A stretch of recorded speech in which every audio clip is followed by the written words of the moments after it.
10th class के बच्चे second lesson देखेंगे बूढ़ी काकी, और इसके आगे सविस्तार वाले कुछ प्रश्न उत्तर हैं वो मैं बताती हूँ आपको। देखो बच्चों, ये दिया गया है निम्नलिखित प्रश्नों के 4-5 वाक्यों में उत्तर लिखने हैं आपको। ओके, तो पहला प्रश्न है, क्या देखकर रूपा का पश्चाताप हुआ? क्या देखकर, चलो अभी सुनो, क्या देखकर रूपा को पश्चाताप हुआ था और क्यों हुआ था? तो इसका आंसर देखो, रूपा के बड़े लड़के के तिलक में मेहमानों तथा अन्य लोगों को पूड़ियाँ, कचौड़ियाँ तथा मसालेदार सब्जियाँ परोसी गई थी। सब खा पी कर सो गए, पर बूढ़ी काकी को खाने के लिए किसी ने नहीं पूछा। रात को रूपा की नींद खुली तो उसने जो दृश्य देखा उससे उसका हृदय सन्न रह गया। भूख से व्याकुल बूढ़ी काकी जूठे पत्तलों से चुन चुन कर पूड़ियों के टुकड़े खा रही थी। यह देखकर उसे अपनी भूल पर बहुत पश्चाताप हुआ। उसने सोचा कि जिसकी संपत्ति से आज उसे 200 रुपए वार्षिक आय होती है, उसके साथ वह यह कैसा बर्ताव कर रही है। अब आगे प्रश्न देखिए, रूपा और बुद्धिराम ने बूढ़ी काकी के प्रति कब अमानुषिक व्यवहार किया और क्यों? तो आगे उत्तर देखिए, रूपा और बुद्धिराम के बड़े बेटे के तिलक में पूड़ियाँ, कचौड़ियाँ निकाली जा रही थी और मसालेदार सब्जियां बन रही थी। घी और मसालों की सुगंध चारों ओर फैल रही थी। बूढ़ी काकी को यह सुगंध बेचैन कर रही थी। वे रेंगते रेंगते कढ़ा के पास पहुंच गई थी। इस पर रूपा आग बबूला हो उठी और उसने काकी को दोनों हाथों से झटक कर उनको बहुत जलील किया। इसके बाद एक बार फिर बूढ़ी काकी भोजन की आशा में सरकती हुई आंगने में आ गई थी, पर मेहमान तब तक भोजन कर ही रहे थे।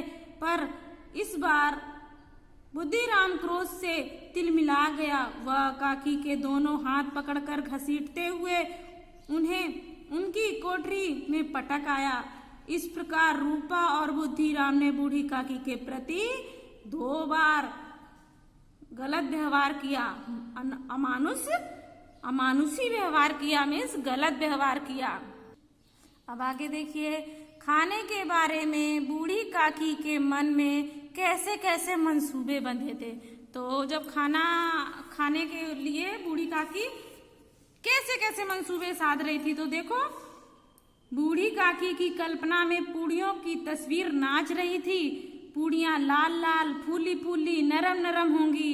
कचौड़ियों में अजवाइन और इलायची की महक आ रही होगी। उन्होंने खाने के बारे में तरह तरह के मंसूबे बांध लिए थे। वे कहती थीं, पहले मैं सब्जी पूड़ियों के साथ खाऊंगी, फिर दही और शक्कर के साथ, कचौड़ियाँ रायते के साथ मजेदार मालूम होंगी। वे कहती थीं, चाहे कोई भी मुझे बुरा कहे या भला कहे, वे तो मांग मांग कर खाएंगी। लोग यही कहेंगे ना कि इन्हें कोई विचार नहीं आता। कहने दो, लोग तो कहते ही रहते हैं। वह बोल रही थी, मैं पूड़ियाँ भरपेट खाऊंगी, मैं अपना मुंह जूठा नहीं करूंगी। इस प्रकार बूढ़ी काकी अपने मन में मंसूबे बांध रही थी खाने के लिए। अब आगे देखिए, बुढ़ापा तृष्णा रोग का अंतिम समय है। लेखक ने ऐसा क्यों कहा था? देखिए आंसर सुनिए। अपने जीवन में मनुष्य की तरह तरह की कामनाएं होती हैं। बचपन, किशोरावस्था, युवावस्था तथा प्रौढ़ावस्था तक मनुष्य को जल्द से जल्द कामनाओं की पूर्ति की उतनी चिंता नहीं होती जितनी वृद्धावस्था में होती है, क्योंकि वह वृद्धावस्था में नहीं कर पाता है ना कुछ काम, इसलिए क्योंकि वृद्धावस्था में मनुष्य के जीवन के गिने चुने वर्ष ही बचे रहते हैं। वह जीवन के बचे खुचे वर्षों में अपनी कामनाओं को पूरा करने की हर हालत में कोशिश करता है। इसके लिए उसे बुरे भले मान अपमान की परवाह नहीं होती। इसलिए लेखक ने कहा कि बुढ़ापा तृष्णा रोग का अंतिम समय है। चलो आगे आ जाइए, आशय स्पष्ट कीजिए। पहला देखिए, बुढ़ापा वधुआ बचपन का पुनरागमन हुआ करता है। इसका देखिए, इसका आंसर सुनिए।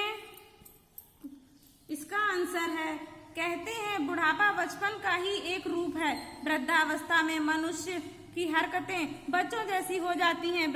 वृद्धावस्था में मनुष्य के अंग प्रत्यंग कमजोर हो जाते हैं और उन्हें बच्चों की तरह दूसरों का सहारा लेना पड़ता है। दिमाग कमजोर हो जाता है और याददाश्त बच्चों की तरह हो जाती है। दांत गिर जाते हैं और मनुष्य का मुंह बच्चों की तरह पोपला हो जाता है। बच्चों की तरह वृद्धों को मान अपमान की परवाह नहीं होती। जैसे बच्चों की बात पर ध्यान नहीं दिया जाता, उसी प्रकार वृद्धों की बातों पर भी ध्यान नहीं दिया जाता। इनकी इच्छा अनिच्छा का कोई भी महत्व नहीं होता। वृद्धावस्था और बचपन की अधिकांश बातों में समानता होती है। इसलिए कहा जाता है कि बुढ़ापा बधुआ बचपन का पुनरागमन होता है। अभी आगे देखिए, लड़कों का बूढ़ों से स्वाभाविक विदेश होता ही है।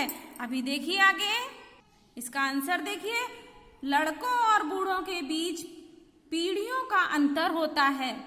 हर बात के संबंध में दोनों की सोच में अंतर होना स्वाभाविक है। अधिकांश बूढ़े किसी बात को अपने ढंग से सोचते हैं और उसके बारे में उसकी अपनी धारणा बनी होती है। हर बात को अपने इसी पैमाने पर कसने का प्रयास करते हैं, जबकि नई पीढ़ी के लड़कों की सोच नए ढंग की होती है। इसलिए दोनों के विचारों में टकराव होना स्वाभाविक है।